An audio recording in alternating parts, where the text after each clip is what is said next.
One evening, after a long day's work, I came home and flipped on the television set. And the local PBS station was airing a documentary about a Catholic priest named Thomas Merton. Though I had never heard of Merton, all sorts of famous talking heads appeared on screen to testify to his enormous influence on their lives. In just a few minutes of watching the program, I got the idea that Thomas Merton was bright, funny, holy, and altogether unique.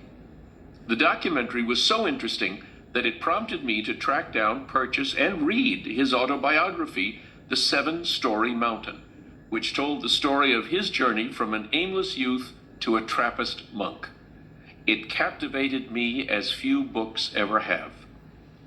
Over the next 2 years, whenever I thought seriously about the future, the only thing that seemed to make any sense was entering a religious order. There were, of course, some doubts, some false starts, some hesitations, and some worries about embarrassing myself, but eventually I decided to quit my job and at age 28 entered the Society of Jesus, the religious order more commonly known as the Jesuits. It was certainly the best decision I've ever made.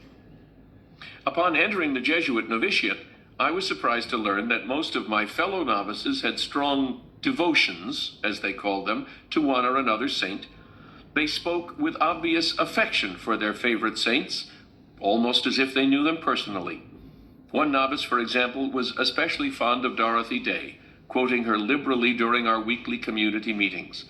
Another talked a great deal about Saint Thérèse of Lisieux.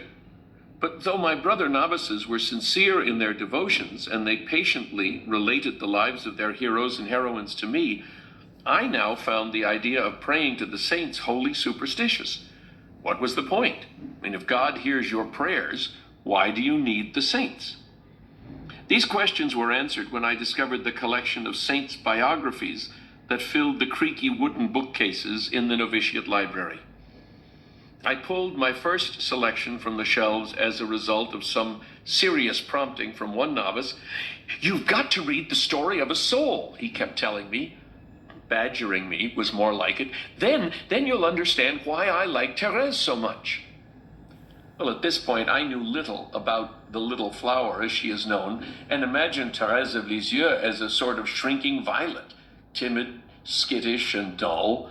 And so I was astonished when her autobiography revealed instead a lively, intelligent, and strong-willed woman, someone I might like to have known.